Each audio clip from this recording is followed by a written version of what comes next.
Welcome back to the Ref Show. I dare say we've got some meat on the fire, some fish on the menu as well. Yeah, we're going to talk about Carlos Carvalhal. He's like a discovery for the national media at Swansea, with all these colourful sayings that he comes out with, a very charismatic and likeable person, as we know, and has absolutely transformed Swansea's season. Now, Carlton Palmer's a former Sheffield Wednesday player. I see a lot of Sheffield Wednesday, and of course Carlos Carvalhal lost his job there just before Christmas. 2 or 3 days later goes to Swansea.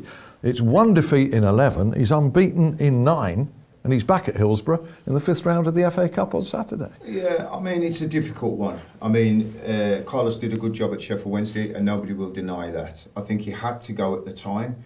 But the problem that you've got is where the inherent problem is. And the inherent problem is the chairman wants to control the football club. Carlos took the job under those circumstances, so therefore when the results weren't going and Wednesday weren't in a position to challenge, he had to go. The new manager comes in, he's taken that job under those same circumstances.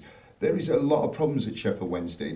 The playing staff needed, as you know as well, Alan, Carlos wanted to change around the playing staff. Right? Did he? That was the rumour. Yeah, he needed to freshen things up. The side, first of all, they weren't fit, but secondly, you know, there were players there that they took a gamble on, that if they got promotion in 18 months, they'd have done the job and they could have rolled them on.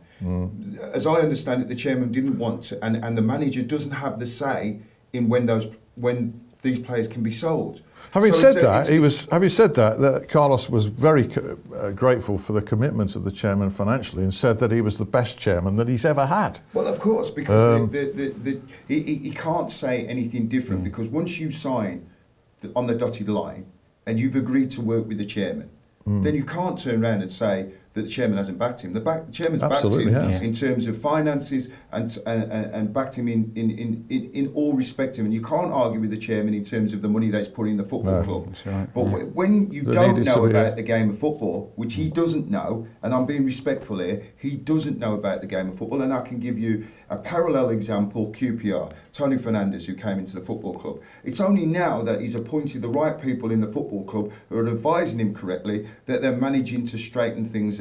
So it needs a turnover of players, has needed a turnover of players for a while now to freshen things up, in your view. And he needs somebody to advise him who hasn't got a vested interest in an agency or whatever, who knows about the game of football. What about Carlos Carvalhal's start as Swansea manager and the impact he's had?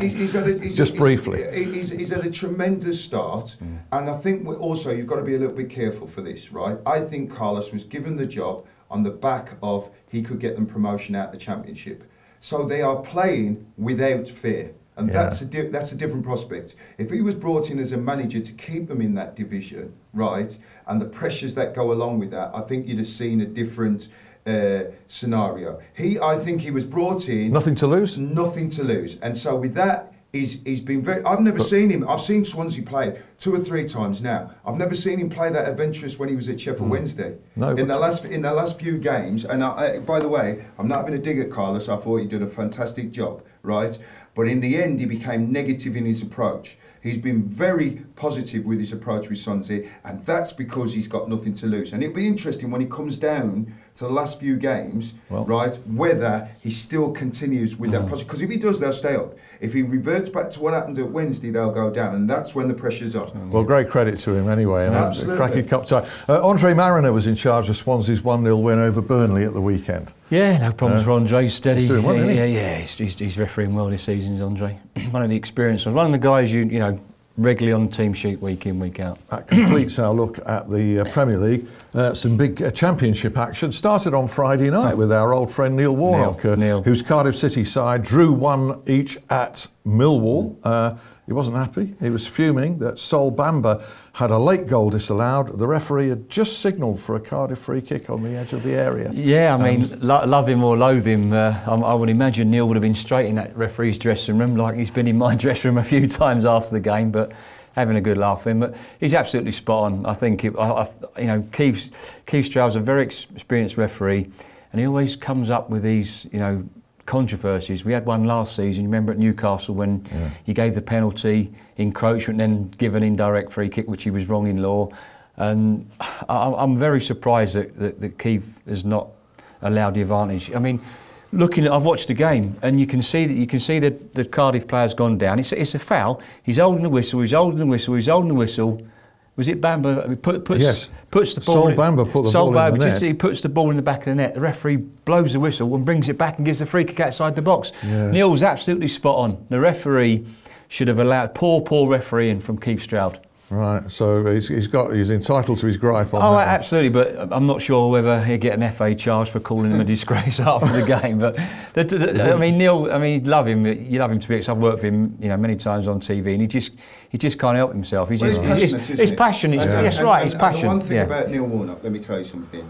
I can't say I'm his biggest fan, and I can't say I don't like the bloke, because he's always been, whenever I've met him and his wife, he's always been very polite and whatever. The one thing you cannot deny about Neil Warnock, that it's here, it's coming from him. It's his passion and his desire to win. So for that, I don't fault him. No, to be fair, he's I think off the field, he's a lovely guy. He's lovely, but it's like only you say, it's between about 3 and 5 passion. o'clock. It's his passion. It's his passion and his frustration he's shown, isn't he? Well, I was at the big Yorkshire derby at Bramall Lane. Sheffield United edged Leeds by 2-1. Billy Sharp getting a couple of goals there. Good to see that. Over 200 league goals now for Billy Sharp. A few gripes I've had via Leeds supporters on Twitter, so I promised them that I would run it by the oracle here, Mark Halsey. So you mean I'm going to get all the abuse now? You're going to get all the abuse, and I won't get any, because it's not my fault. Because a first half yellow card for Lee Evans, challenge on Alioski. Some said it should have been red. For what it's worth, I didn't think it was. No, what did you think? I agree with you, and I think he's got that just about right. I mean, they've both got in for a challenge, and when you have that sort of challenge, you're going to get someone come off worse. What do you think, Carl? And I thought it was a yellow card. Good course, reckless challenge. It was reckless, to say the least. I don't think it was a red card. No. Right. It was a red card. A yellow was right. I mean, you're talking about a local derby. Emotions are running high.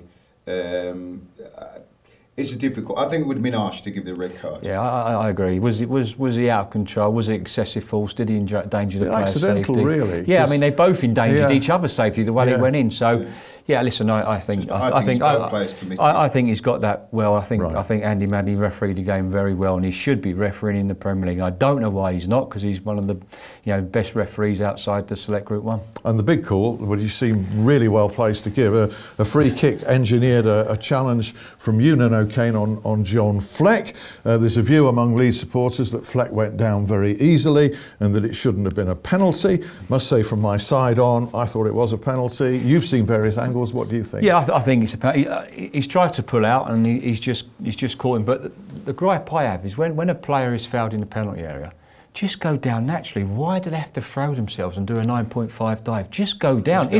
Just go down. Yeah, if you're caught, just go down. Generally caught. I mean, all you have to do is look at the world's best player. Without an argument, look at the world's best player, Messi. When he goes down, you know he's gone down. Because he doesn't dive. He doesn't. So the referee knows. You've seen him when he's been pulled, and he's not gone down. Stay on your feet. If you get caught and you get a reputation for staying on your feet, the referee knows if you've gone down, you've been caught. End of story. But if you're going to go down lightly, and the referee, all referees are the same. They watch football, they see, they read the news, and you're simulating, and the referee's always got half a doubt in his mind anyhow. Well, I remember refereeing the Liverpool-Man United game at Anfield, and when Ronaldo was with Man United, and as we walked out on ready to start the game, I just walked past him and said, "Don't you be going down easy today, because you'll get nothing out of me." Right, well, very, very quickly. And he didn't. We've got to mention a family member of yours in a moment. Lee Probert, Barnsley 1, Sheffield Wednesday 1, without major talking point. Peter Banks was in charge of the big Midlands derby. Aston Villa beat Birmingham by 2-0. Seemed to done very well. They're looking at him, one for the future. Another up-and-coming referee. And just finally, Mark's nephew, George Miller, 4 goals in 4 games. With his former club, Bury, on loan from Middlesbrough, including scoring in the 2-2 draw at Bradford City on Saturday, which you saw. Yeah, I mean, I was there. I was at the game on Tuesday against Wimbledon. He scored a goal.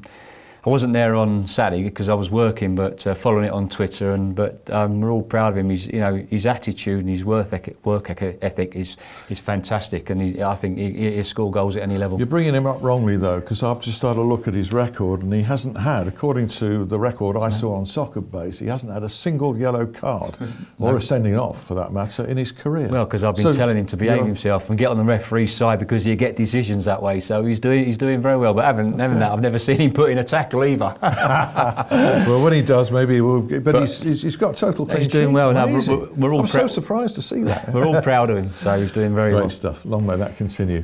Thanks, chaps. Pleasure as always. See you, Carlton and Mark.